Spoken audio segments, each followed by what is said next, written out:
Et nous, kaka, une semaine et demie, nous ça fait samedi, nous avons. Consider the Kawea. Une semaine et demie.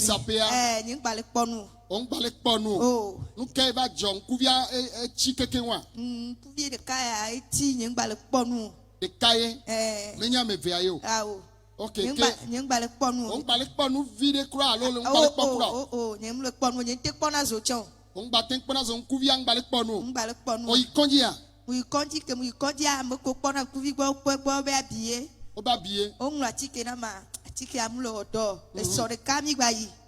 Kemi ya.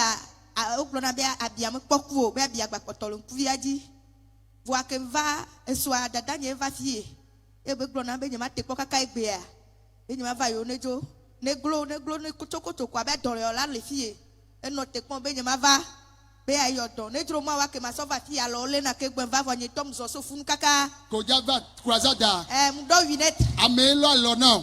Ken gba yo va krasada. So va fie alors le na so home kaka so va fie le moti yem dia kem dia em la tia comme funu em le dogbe dada em globe ne mau ni nya te peto la nya wa be ke va fie be mdo la ponu ne tom do la zon e ko le dogbe dada mdo je sibe kore va le dudu le nkudina Ekole le dudu le nkudina. kuvia jina zare kwasire pe kore kuvijina pam pon ton popo Amen.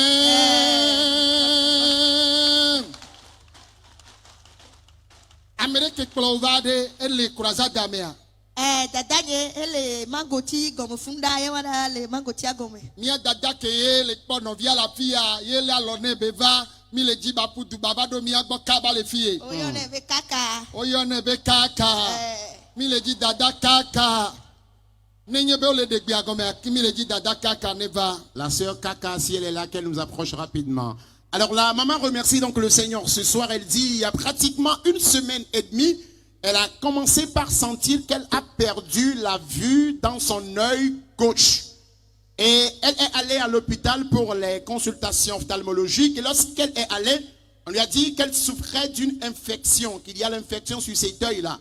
Et on lui a prescrit des médicaments qu'elle a commencé par utiliser. Malgré les soins, ça n'allait toujours pas. Et seulement même hier, elle était encore retournée à l'hôpital où on lui a dit que l'infection était toujours là. Et donc, elle devrait continuer toujours par suivre les soins. Et c'est aujourd'hui qu'une sœur lui a dit qu'il y a un programme ici de faire un effort pour venir. Et effectivement, elle a décidé de participer au programme de ce soir. Et ce soir, avant de venir, elle avait porté les verres médicaux. Malgré cela, elle ne pouvait pas voir. Et c'était l'une de ses sœurs appelée Kaka qui l'avait tenue par la main avant qu'elle n'arrive sur le terrain ici. Et lorsqu'elle était arrivée, elle est allée se tenir debout sous le manguier de l'autre côté. Et lorsqu'on était en train de prier, elle a senti comme s'il y avait du sable qui tombait de ses yeux. Quelque temps plus tard, elle a constaté comme s'il y avait une eau qui jaillissait sur cet œil-là. Et jusqu'à la fin de la prière, elle a constaté qu'elle pouvait voir clairement. Le Seigneur l'a complètement libérée de sa maladie. Quelqu'un acclame une fois encore Jésus pour la vie de la sœur. Amen. So kaka gberegbe ni tom dina be papa ya ba lo ne va kan tegbe mplone. Bene maule nya wa be papa ya ba sila ba kan tinye gbereka. Ni tom TV fifia ele yi 17 à 18 ans ni gba fofu de po alele don pona. Voa muina choti voa.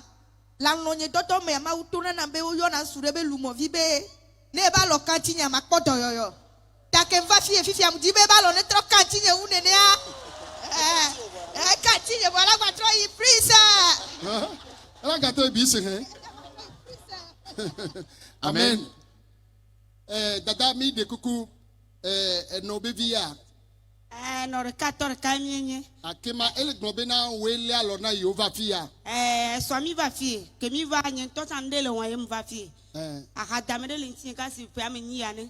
Hadamelenti opia menye ya. Mi ano mo to mi be wo, que mi be wo to pa obo wa datakatun le funu. Ye ho dolele. Evom yina gbedora fo yin to assemblée de Dieu mi ka hotidota. Yina gbedora fo ba. Gasia kamia.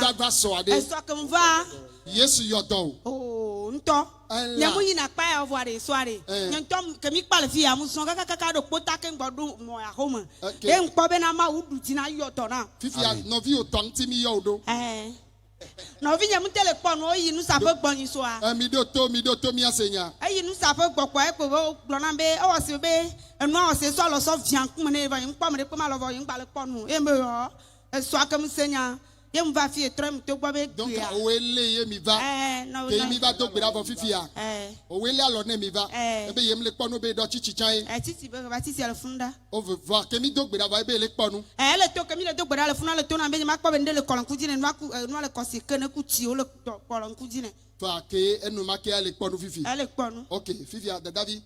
Enkuvi ke le kpɔ nu no san de o la tuya mi akpɔ. E ke le kpɔ nu na o san o la so alo tuya. E ke so alo tui. E ke mi le kpɔ nu na wa kpɔm nyuere. Kpɔm. Alovi nene ya. Deka. Nene ya. Abeve. Nene ya. Abeto. Nene ya. Abene. Nene ya. Abato. Amen.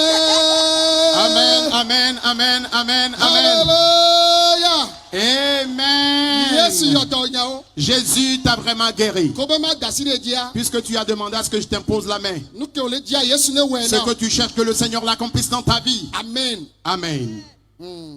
Alors, c'est la sœur de celle qui vient de rendre témoignage qui est à côté d'elle, qui vient de confirmer qu'effectivement, c'était elle qui a tenu la main de sa sœur avant d'arriver sur le terrain ici parce qu'elle ne pouvait plus voir. Elle avait complètement perdu la vue. Elle a en même temps saisi de l'opportunité pour partager rapidement son témoignage parce que depuis pratiquement 8 ans, elle a souffert des douleurs au niveau de ses côtes. Mais depuis hier, elle a complètement reçu sa guérison. Et ce soir, sa sœur aussi a été complètement libérée de sa maladie. Acclame très fort Jésus pour la vie des deux sœurs. Amen. Amen. Mi de kuku mi gale dia me buneva.